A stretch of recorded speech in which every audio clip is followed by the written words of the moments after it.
Fatehganj bridge પાસે છેલ્લા કેટલાક દિવસથી પીવાના પાણીની લાઇન જે છે તેમાં ભંગાણ થયું હતું। છેલ્લા કેટલાક દિવસથી અહેવાલ પણ આવી રહ્યા હતા, કામગીરી પણ શરૂ કરવાની હતી, પરંતુ હોળી ધૂળેટીના પર્વને લઈને આજે સમારકામની કામગીરી હતી તે બાકી હતી અને હવે આ પાઇપલાઇનની જે સમારકામની કામગીરી છે તે હાથ ધરવામાં આવ્યું છે અને તેને લઈને શહેરના લાખો લોકોને હવે પીવાના પાણી માટે ટળવળવું પડશે, કેમ કે જે મેઇન લાઇન છે તેને બંધ કરવામાં આવશે સમારકામની કામગીરીને લઈને। તો કેટલાક જે લાખો લોકોની જો વાત કરીએ વડોદરા શહેરના, તો તેમને પાણી માટે ટળવળવું પડશે। 2 થી 3 દિવસ પીવાનું પાણી જે છે, શુદ્ધ પાણી જે છે તે નહીં મળે। જો તમે વડોદરા શહેરના ઉત્તર અને દક્ષિણ ઝોનમાં રહો છો તો આજે જ પીવાના પાણીની વ્યવસ્થા કરી લેજો, નહીં તો છેલ્લી ઘડીએ પીવાના શુદ્ધ પાણી માટે તમારે હવાતિયા મારવા પડશે। ફતેગંજ વિસ્તારમાં ફાજલપુરથી આવતી પાણીની લાઇનમાં ભંગાણ સર્જાયું છે, જેના સમારકામની કામગીરી હાથ ધરવામાં આવી છે, જેને લઈને લાખો લોકોને પાણી વગર ટળવળવું પડશે। ફતેગંજ વિસ્તારમાંથી પસાર થતી ફાજલપુર ફીડરની મુખ્ય પાણીની લાઇન ઉત્તર ઝોન અને દક્ષિણ ઝોનમાં વસતા લાખો નાગરિકોને પીવાનું શુદ્ધ પાણી પહોંચાડે છે।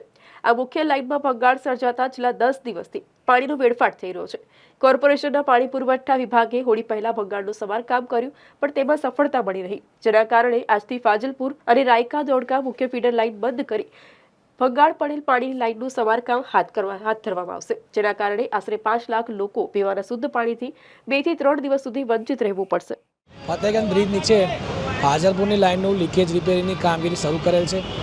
એનાથી ઉત્તર વિસ્તારના જે ટાંકીઓ છે, 7 થી 8 ટાંકીઓ જે છે એ વિસ્તારમાં પાણી વિતરણ આજે સાંજે અને આવતીકાલે સવારે વિતરણ કરી શકાશે નહીં। કેટલા દિવસ કામગીરી ચાલશે? કામગીરી છે મોડી રાતે અને આ તો છેલ્લામાં છેલ્લા સવારે મોડી સવારે પૂરી કરી દેવામાં આવશે। 1 થી 2 દિવસનો ટાઈમ લઈ શકે એવું લાગે છે? ના થઈ જશે। આપનું નામ? હેમંતસિંહ રાઠોડ, એક્ઝિક્યુટિવ એન્જિનિયર, પાણી પુરવઠા।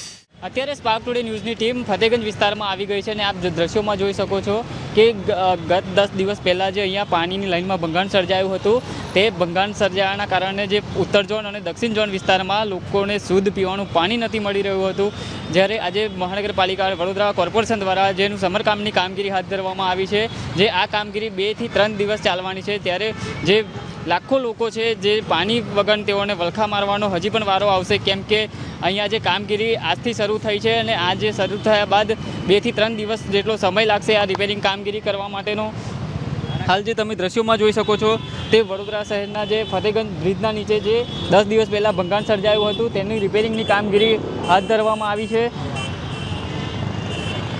આજે જે આ કયા કેટલા વિસ્તારમાં પાણી નહીં મળે તેનું હું તમને કહું તો સમા, છાની, જગતનાકા, જેલ રોડ, લાલબાગ પાણીની ટાંકી, સયાજીબાગ ટાંકી, પરશુરામ ભઠ્ઠા, બુસ્ટર, બકરાવાડી બુસ્ટર દ્વારા પાણી આપતા વિસ્તારમાં 2 એપ્રિલના સાંજે સમયે તારીખ 3 એપ્રિલના રોજ સમય પાણી આપવામાં આવશે નહીં।